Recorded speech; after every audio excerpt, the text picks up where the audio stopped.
Hey, how's it going, everyone? Welcome back here to the FilmSpeak channel, where we like to say the conversation continues after the credits. And if this is our first time meeting, hey, my name is Griffin. I'm an LA-based entertainment journalist and film critic. And of course, we would love to have you be part of the conversation we have going on here on the FilmSpeak channel on a regular basis. But every single Friday, we're breaking down the latest episodes of WandaVision. And today we're going to be talking about episode number 7, which I believe is called like Breaking the Fourth Wall or something like that. Basically, they're doing the whole Modern Family, The Office, mockumentary type shtick. So we have now reached present day sitcoms. We are here, and we're going to talk about that because I have some things I want to say about how they handled that whole aesthetic and that approach and everything. But yeah, guys, before we get started here, be sure to jump down in the comments section or in the chat if you're watching us live and let us know your thoughts and theories about today's episode. Did you like it? Did you hate it? Obviously, we get a pretty substantial reveal towards the end of this episode that I think many of us saw coming, but nonetheless, it was still executed very well. So let's just have a great conversation about episode number 7 in the comment section or the chat if you're watching us live. But I don't do these alone. I'm, of course, joined by the great Elliott from Movie Files. Elliott, how's it going, buddy? Hey man, it's going good, man. We got 2 episodes left, and if rumors to be true, they should be like at least an hour plus of television. Hopefully, man. This one was supposed to be an hour. That was the rumor, man. But obviously, we know a lot of our rumors and theories have kind of been thrown out of the window these last few weeks. But no, man, I'm really excited for this episode because they were paying homage to my favorite sitcom of all time, in The Office. So we'll definitely talk about my appreciation, or maybe not that much appreciation, for kind of the homage to The Office. But yeah, man, really solid episode. Yeah, no, I think overall, oh, by the way, I mean, obviously I think the title says this will be a spoiler review and breakdown and everything. We're getting into the deep specifics of what happens here, so you've been warned. But yeah, I think while this episode did a lot of things right, while there were a lot of things that I liked about it, I think that it is probably my least favorite episode of the series thus far. They didn't really do a whole lot within the confines of the mockumentary sitcom aesthetic. And then there were a couple of touches that they did that it just sort of like cheapened the whole appeal. Like one of the things that is a big staple of the mockumentary sitcom is the lack of music, just the reliance on awkward silences, natural sounds, all that stuff. And that's part of what makes the comedy in shows like The Office and in shows like Modern Family really, really funny. Right. In this series, it almost felt like a Disney Channel, kind of a series or something like that. At least that's what my girlfriend and I were talking about. That and we were like, yeah, kind of. It felt like cheap. It wasn't like exactly like that mockumentary kind of sitcom thing. And I think that's because they had music playing in it. And I think you can justify it because it's like, oh, well, her worlds are colliding because we're going back to the 50s with the milk, and then, oh, we go to the 70s with the video games and stuff like that. But still, it's like if you were going to do a mockumentary sitcom, lean into what works about that, like you did with, the rest of the sitcom eras.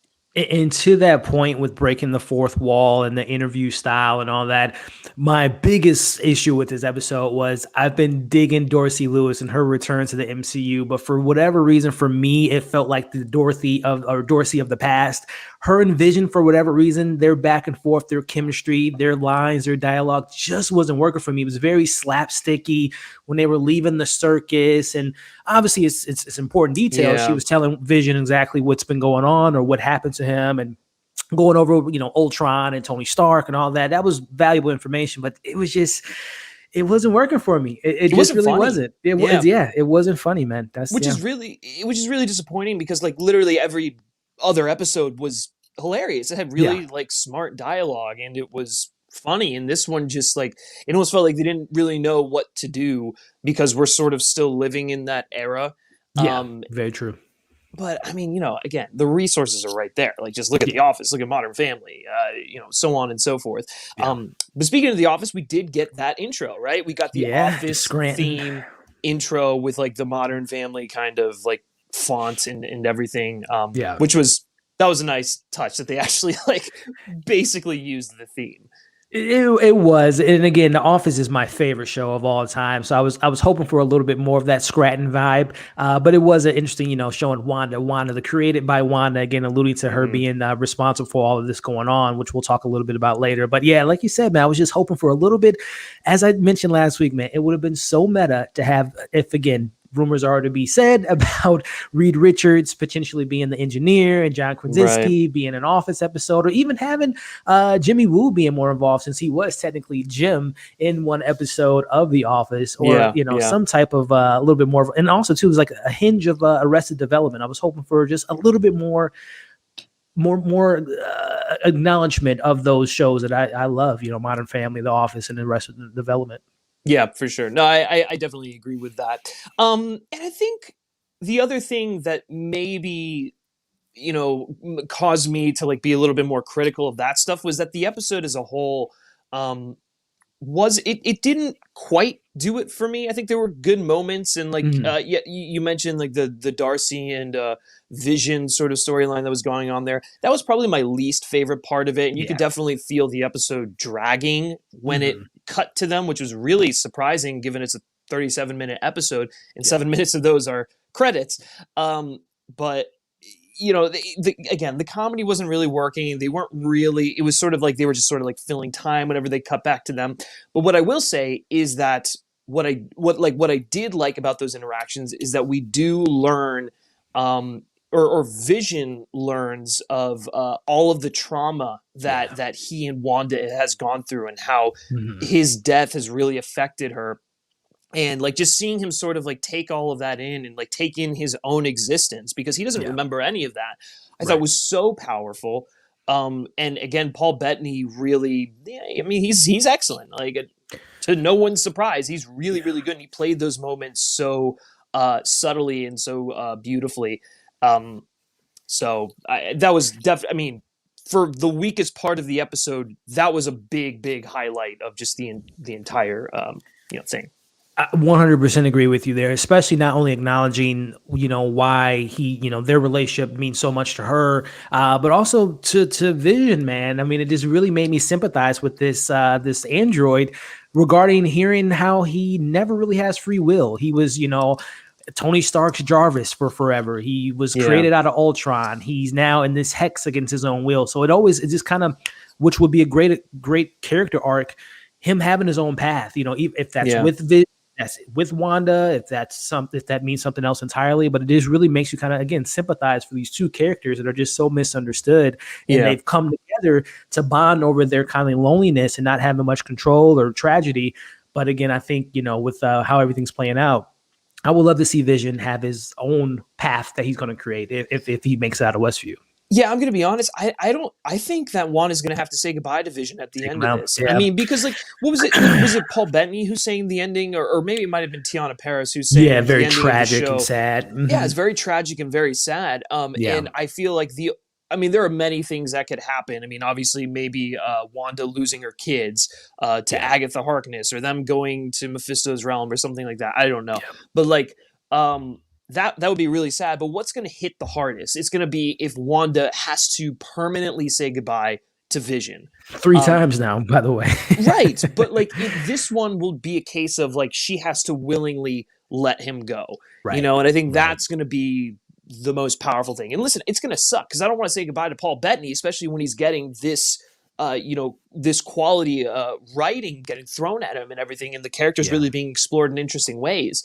And, in Marvel and in the comics, if a character is really gone, they're not gone forever. Technically gone, but I think it would, if they did that, it would really undercut the emotionality of that moment if they decided to bring him back in a later show. So I do think that we will say goodbye to Vision at the end of this,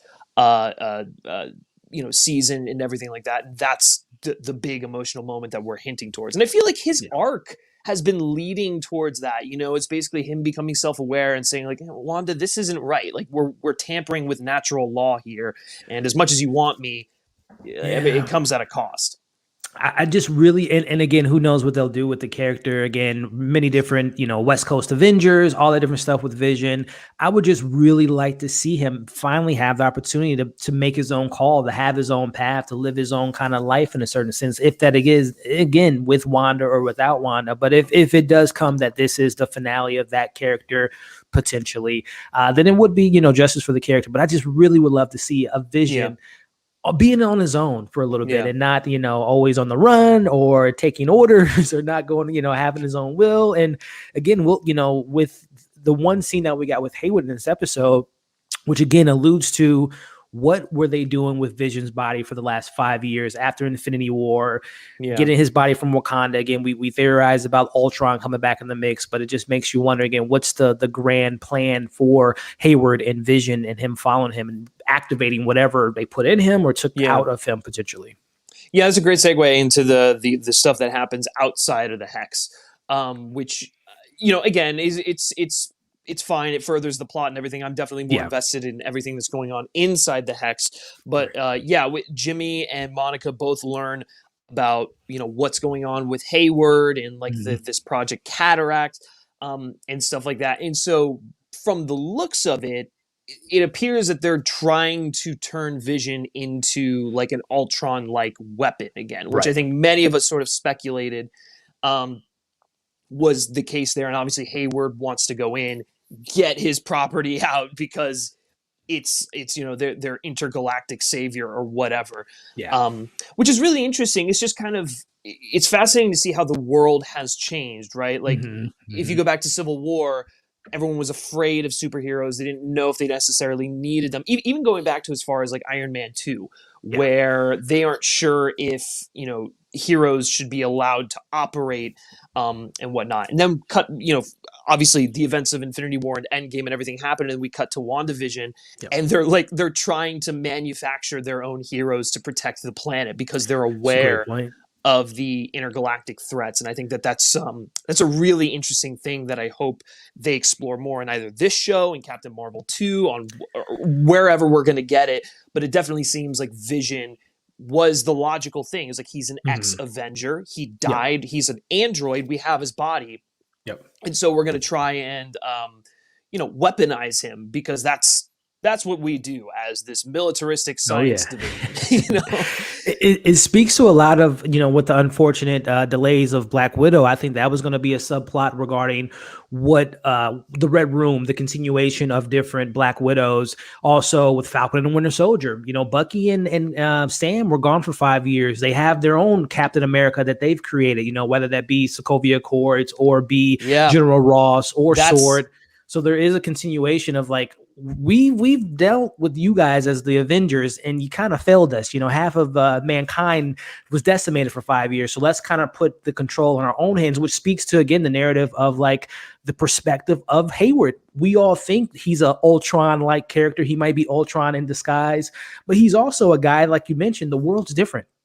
He has to prioritize what he considers to be the right thing for, the world and all that stuff. So it is, again, goes back to this idea of the show of just perspective wise. If we were in the shoes of Hayward, we might be making these decisions potentially. I mean, we wouldn't because we're good people, but there's always that side to look at it. But that's a great point. And I hope that that's the route they go with. And I think it will be ultimately, because just making him like, Ultron in disguise or like some, nefarious, like costumed villain in disguise.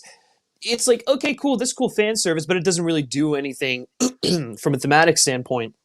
And I think that by continuing down that thread of like government sanctioned and created superheroes, which seems to be something that is going to be the through line throughout this phase 4. I'm really glad you brought up Black Widow because she is the original version. Well, I guess Captain America technically is, but like Black Widow has such a negative story to tell, a traumatic story to tell in regards to that. They manufactured her as a weapon, whereas like with Steve, he was more he was a symbol, he was a hero, and he was a good person that just ultimately happened to be used as propaganda before he broke out of that cycle. So I think kicking off phase 4 originally as they were going to do with Black Widow, that whole arc makes sense. And then in Falcon and the Winter Soldier, obviously U.S. agent I think appears to be a government-sanctioned Captain America replacement because they don't want a black man, Sam Wilson, taking on the mantle of Captain America. And then we'll get into sort of like the racial implications of what's going on there. And then, I mean, I don't know what's going to happen in the other films, but that to me, that's really fascinating. And then obviously tying back into WandaVision with Vision. It's again, which gets me so excited about, a year or 2 years ago now, we're close to 2 years in game. What do we do now? We fought Thanos. Well, it's the aftermath, number one, of the, in game of coming back into this new world that's been decimated, that has half the people been gone, the half of the Avengers been missing. But now how do we rebuild? How do we restructure the government? How do we recontextualize how we see superheroes? So that's what I love about this next phase, on top of, us getting Eternals and into the different multiverses. It's still those human stories, those grounded stories, that makes me more fascinated about this phase than anything. Yeah, no, I absolutely 100%. So we'll have to see what happens with Hayward and Vision and how that whole thing is going to shape up. I don't think he's going to be the ultimate villain. I think he's going to be a side antagonist for sure. But there's definitely something going on there that will probably tie into like maybe a Captain Marvel 2 or something like that. But that wasn't the only thing that happened outside of the Hex. Obviously, Monica and Jimmy meet with the team, or the team that I guess the engineer sent with her little sword tank that she was going to use to break into the Hex, which she's not able to do successfully. And so it turns into like half truck, half tank. But there's something interesting that I kind of want to point out about that. And we were just talking about this before we went live. It reminded me of the quantum realm. I'm forgetting the name of the vehicle from Ant-Man and the Wasp, but it felt like PIM technology. And so perhaps the engineer that she was referring to is, I don't know, is it Hank Pym? Is it Hope Van Dyne? Is it Scott Lang? Because Scott Lang was an engineer. And so maybe the connection isn't necessarily a Reed Richards type character, which I'm still not really on board with. Maybe it is the Pyms, and it's just, again, connecting pieces that are already in play here. But I don't know what you make of that whole thing.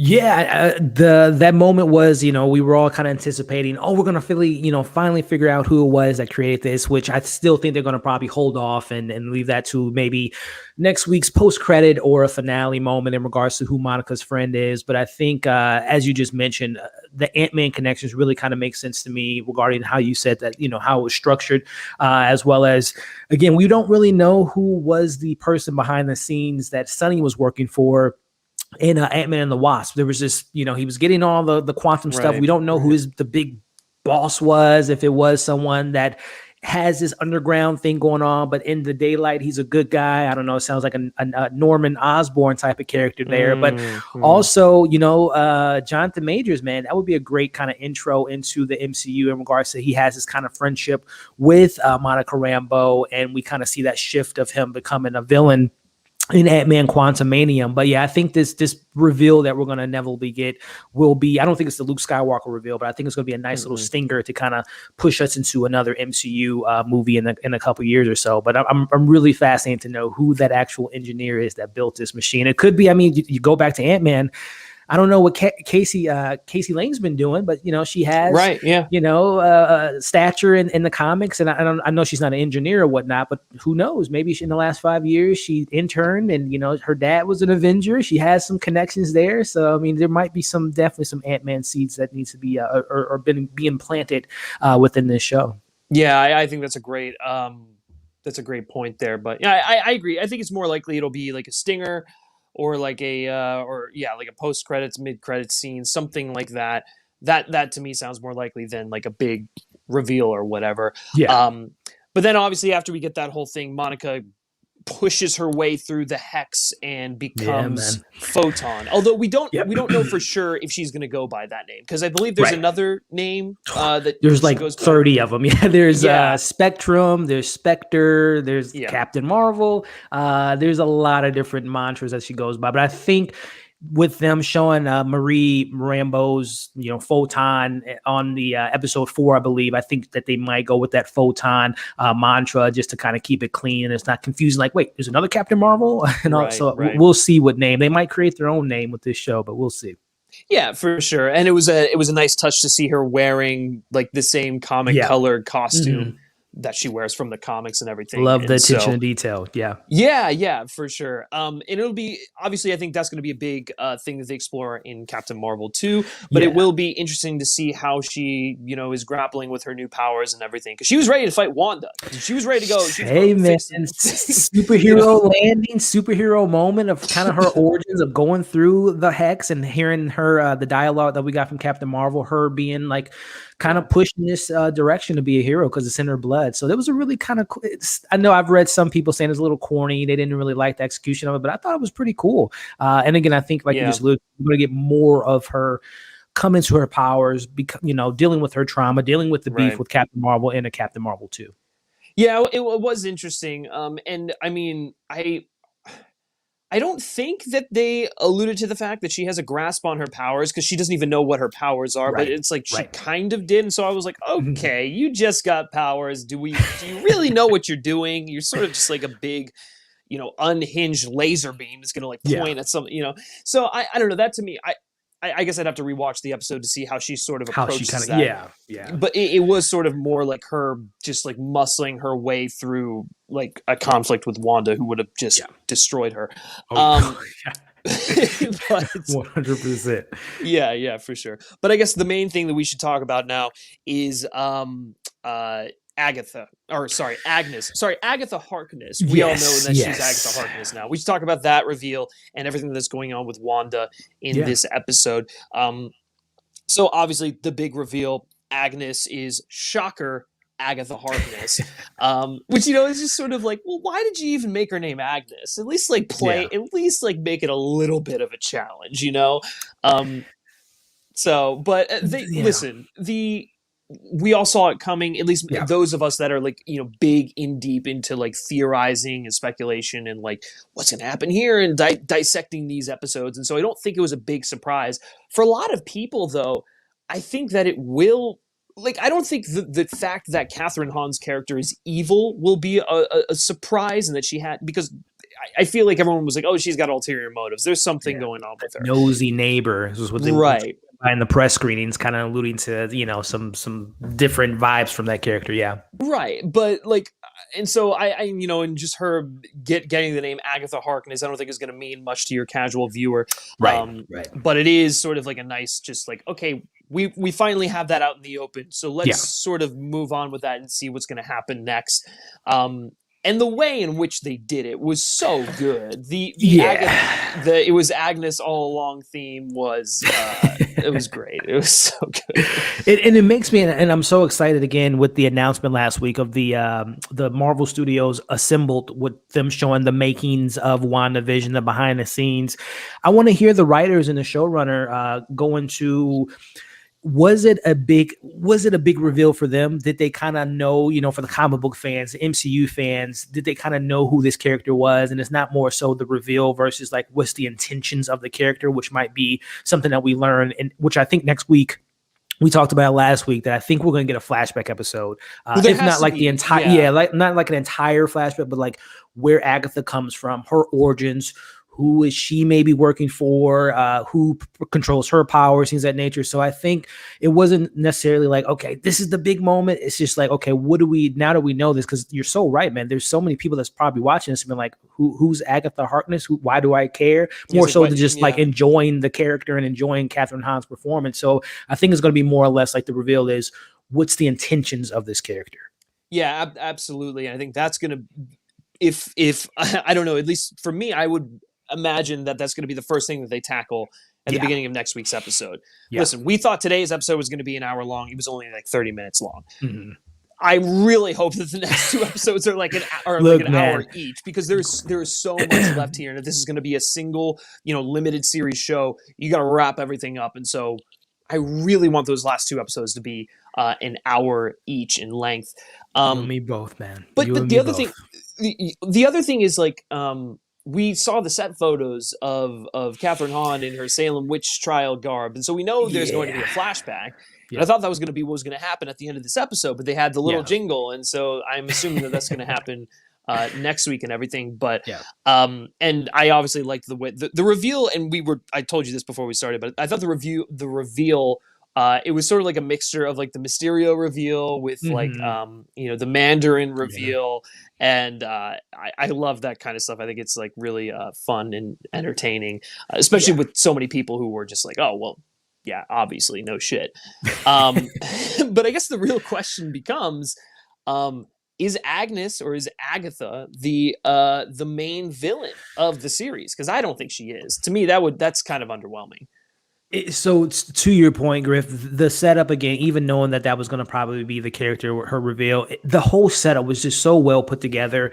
The eerie nature of Wanda coming to her house, which we know Billy and Tommy mentioned earlier in the episode, that it's very quiet. You're very quiet as we the aspect ratio goes into the real world.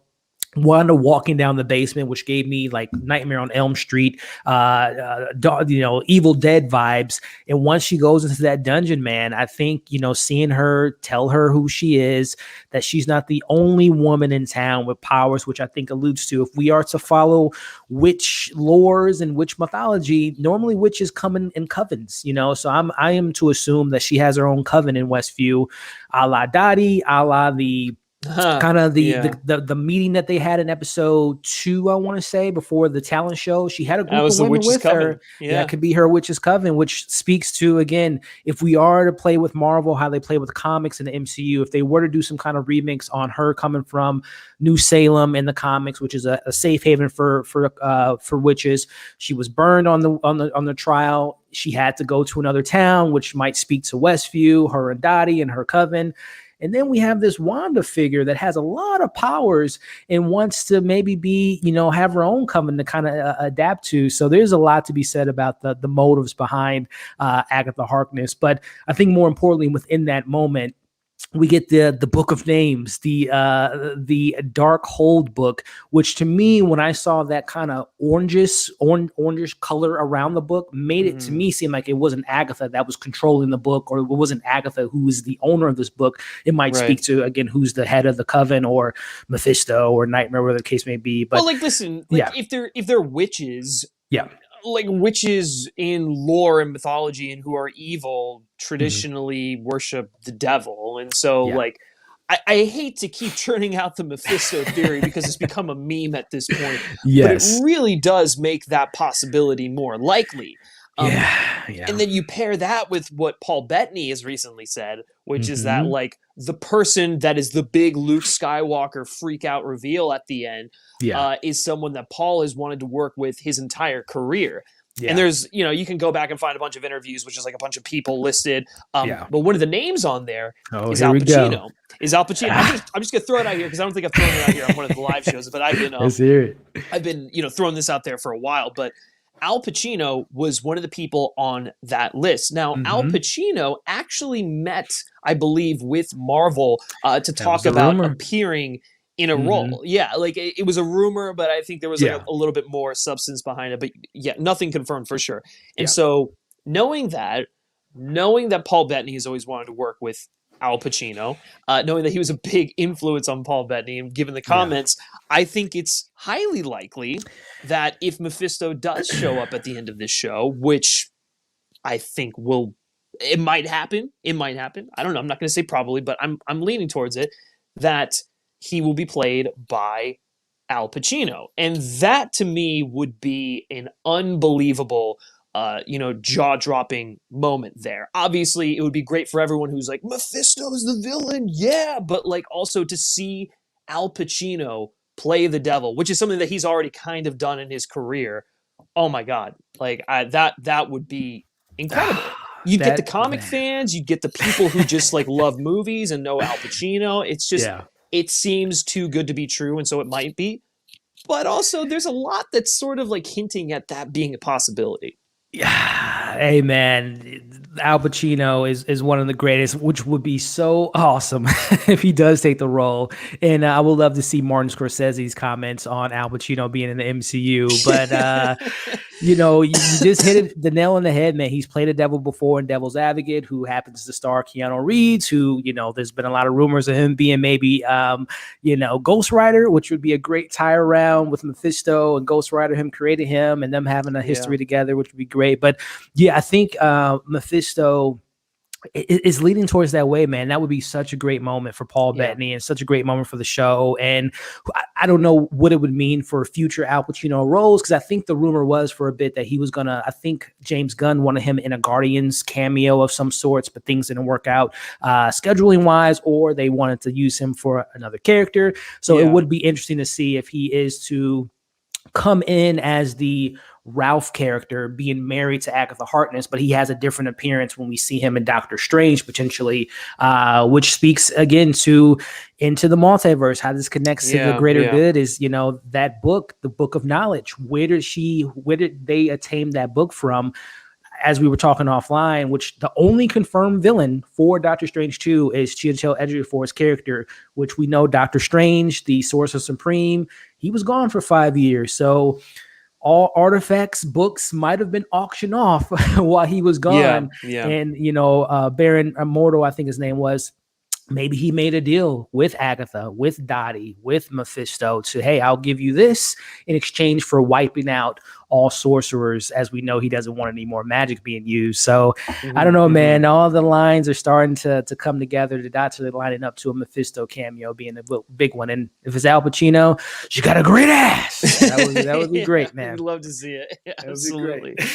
Oh God, something like that. I just want to see him go full, full Pacino. I think that'd be great. But Jimmy listen, Hoffa.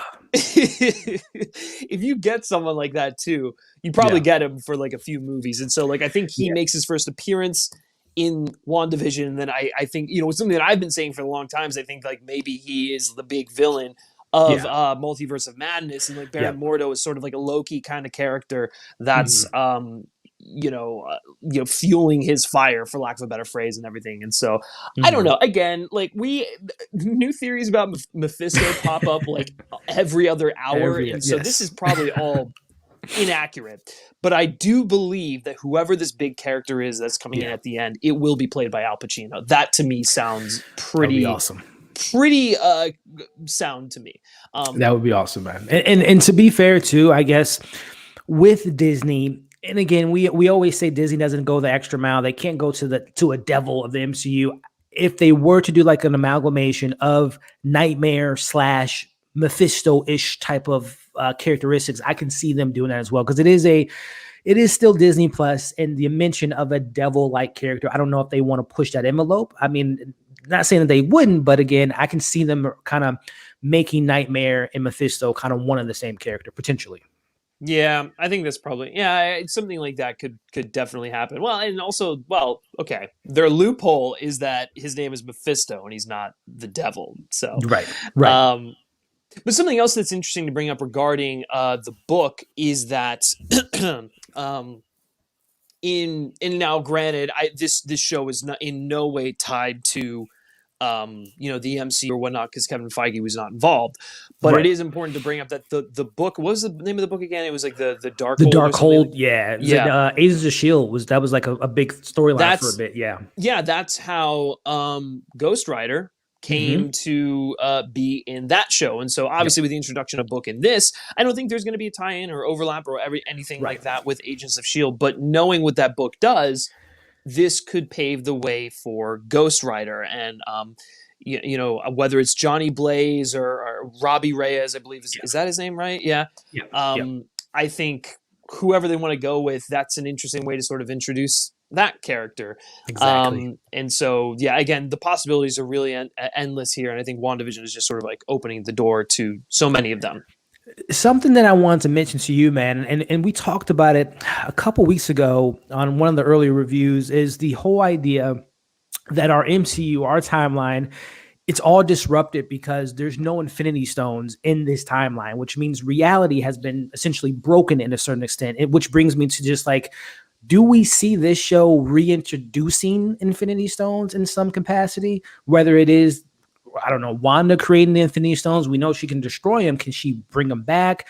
Because again, this whole idea of multiple Spider-Man, Electro, Doc Ock, Multiverse of Madness. The balance of the universe is imbalanced because they don't have any Infinity Stones to keep things in line, as the Ancient One kind of alluded to with Bruce Banner. When you take an Infinity Stone out of reality, everything goes out of whack. So it kind of explains why we're getting all these alternate versions of the characters. But are they bringing the Infinity Stones back in the MCU?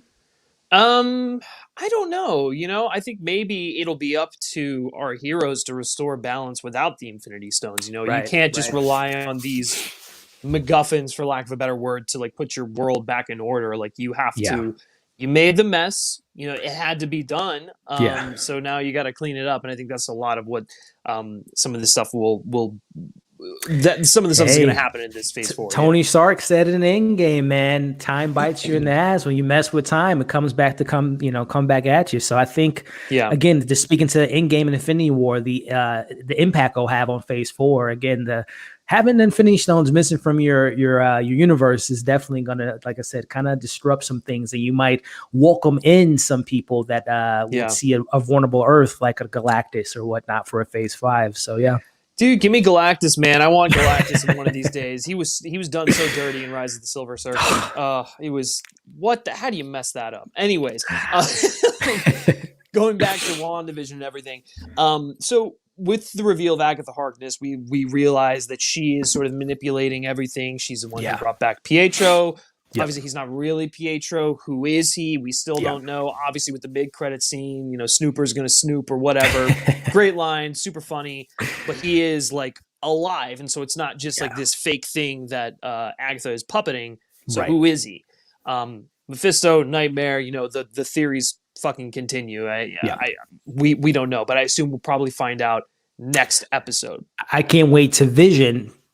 If it is to be Pietro in some manner, when he wakes him up out of this hex, who is he going to say that he is and where he comes from? That's going to be a pretty big moment too.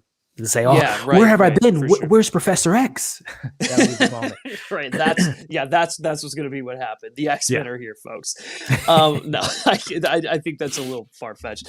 But the other interesting thing is that, like, with the book, obviously, being able to give life to sentient artificial intelligence and stuff like that, I think that's probably how a Vision came back. Not necessarily Wanda's abilities, but like Agatha kind of subtly teaching her how to master her abilities, probably using the book in some capacity or whatever, because that's what happens in the comics with Agatha Harkness. She's like subtly grooming Wanda so that she could be able to birth these children, and then she can take those kids and suck the life out of them. So that's probably how that whole thing happened. But then I guess the other thing here is, I think Agatha put Wanda in some sort of spell that enabled her to like create this hex and everything like that. But I don't think I'd like to believe that a lot of it was done by Wanda's own, accord, right? Like there was some moments maybe where she was pushed in a direction, or like Agnes enabled her or something like that. But I don't want it to be that like Wanda was just mind controlled the whole time, because that kind of undercuts a lot of what happens in here. I think I don't. Fingers crossed that it's not going to be the case. And I think the big thing of this week was the Nexus commercial and all the previous other commercials, and Wanda even in this episode acknowledging on the very front that it's her anger. She made a mistake. She got upset.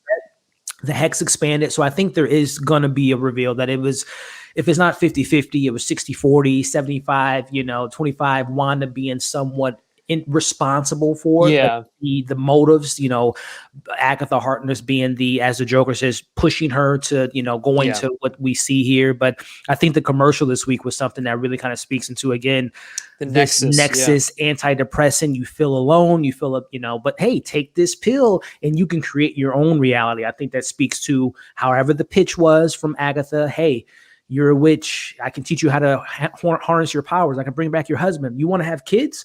I can do that for you if you do this for me. So I think that's going to be kind of what that commercial kind of spoke to, as well as there's a lot of comic connections into what the word Nexus means in the comics, which I think play into the MCU as well. Yeah, so let's talk about that commercial. Yeah, what did you make of it other than just sort of like another nice sort of like commentary on everything that's sort of going on in Wanda's head Yeah. and it really that one was like really good because it was basically like Wanda's grief and everything, and it's like, yeah, no matter how much she tries to make things better, it's like she's still depressed. And so which I think was again just another great little bit there. But each of these commercials I think has a a tie-in that's a little bit of larger implication. Obviously, with last week, I think was probably the most significant one, which I think it probably alludes to the motives of Agnes and her coven or whatever the hell is going on there, which is basically using Wanda and her magic to suck the light, or like to create whatever, and then it obviously like is sucking the life out of her in the process. At least I think maybe that's what it could be. I don't know. Yeah, I mean, this episode again, speaking to her loneliness, and again, it plays so perfect into those commercials. The side effects are you might still be depressed, feeling in your feelings, confronting your truth, seizing your destiny. But also, like I said, the biggest thing I took away from that commercial, also just from like a greater MCU stuff, is in the comics, Wanda and Vision both go by what they refer to as Nexus Beans, which are like essentially people that can cross different multiverse and really not be affected by that. So again, knowing that these characters, Wanda can warp her own reality, she can kind of control alternate realities, kind of speaks into, again, the connection to the greater MCU, again, multiverse of madness, and knowing that she's a very important character moving forward in the MCU regarding different alternate realities, alternate characters, alternate universes. So I think that was a pretty nice little Easter egg that speaks to the bigger MCU as well. Yeah, no, for sure. So I guess, starting to wrap up here a little bit, I think the one thing that we haven't really touched on a whole lot yet is Billy and Tommy. What happened to them? Where did Agnes go? Did she turn one into a rabbit and the other one something else? Or like what's going on with those two?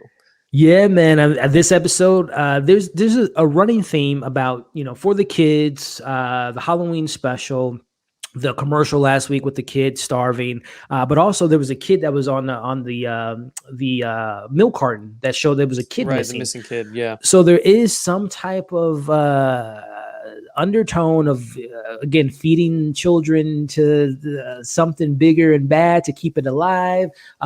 Having these kids age, again going back to Age of Ultron, the Age of Miracles. I don't know if these kids are being affected by what Wanda has created, this hex. So again, if there are some alternative motives, whether it be Hayward or be someone else, he's collecting these kids that have these abilities, a la X-Men potentially. But you have these, we'll see what happens. But, you have these kids, especially with Billy and Tommy, they've really embraced their powers. Either, early in the episode, Tommy saying, I can hear a lot more people because, again, the expansion of the hex. But I think these kids are being fed upon, they're taking the life source out of them, or they're using the kids for leverage in regards to whatever this scheme is. But yeah, there's a theme about kids going missing, man. I think Pennywise might have made his way into Westview. That seems more likely. Yeah, now that I think about it. It's a circus. Hey, the circus blew me away. So Pennywise might be in the sewers, man, with the beekeeper.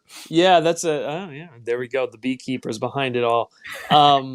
Yeah, that's a good. There is a lot of just sort of stuff going on with the kids and everything, and obviously when Wiccan sort of is like, oh, it's nice in here because you don't have like basically anything going on inside of you. Yeah, Agnes might be dead or something like that. I mean, very very high possibility. Who knows? But yeah, they might be, again, if we're following the comic stuff, it is sort of like they kidnap the kids to suck the life force out of them or offer them up as, or whatever. I forget the full story, but it's crazy. there is obviously there is some sort of like, we're going to use kids as food basically, and so that's which kind of fits in with Disney's like fairy tale history and everything, which is kind of nice there. But they make content for kids, but they seem to kill a lot of kids in their movies and animated shows and things like that. So, of course, kind of a weird circle of life. It's a weird circle of life for sure. All right, guys, before we start wrapping this up here, though, be sure again to jump down in the comment section, let us know your thoughts, your theories, your opinions on this week's episode, or in the chat if you're watching us live. I see you all in the chat. I'm reading all your theories. It's great. You guys are being some great stuff. Yeah, awesome in there for sure. But Elliott, closing thoughts on today's episode. Where does it rank, I guess, for you among the others? It's definitely going to, another revisit here. It's not my favorite, like we talked about. I thought the Darcy and Vision stuff, though it was vital information, learning more about Vision, of him knowing his past, what he means to Wanda, all that stuff was great, but I thought the execution was just a little off for me. Their chemistry just wasn't clicking for me personally, in the writing in those moments. The jokes we talked about didn't land. And also, this is just a me thing.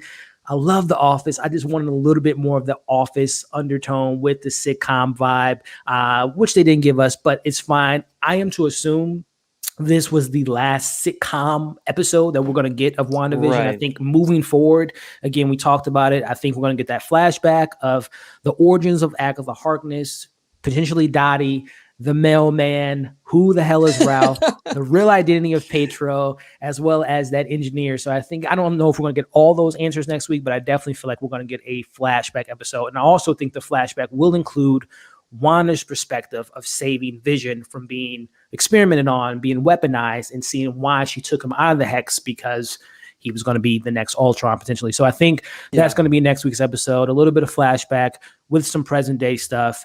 And, we got to remember, Vision's on his way back home to his wife and kids. How is he going to react to this news of Agatha Harkness?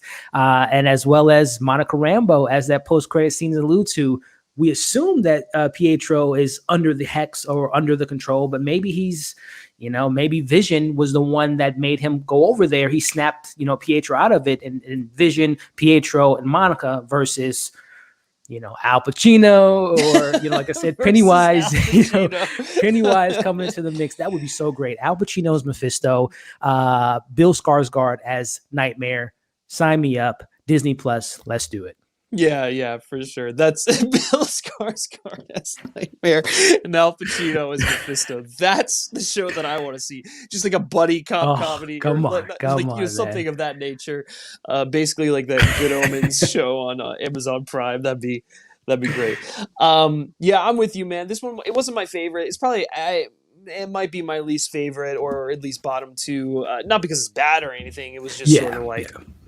I needed more time. Like, why you cut it off? And like, yeah, it's a great cliffhanger, but I'm also just like, you were just hitting your stride. Give me a little bit more. Again, hopefully the next two episodes will be like an hour long, because they're like everything that you just said. There's so much that needs to be wrapped up. So much. And I imagine that if like half of next week's episode is going to be flashbacks, half of it's going to be present day, advancing the story, and then what? You're going to leave it all to like one giant last episode? Who knows?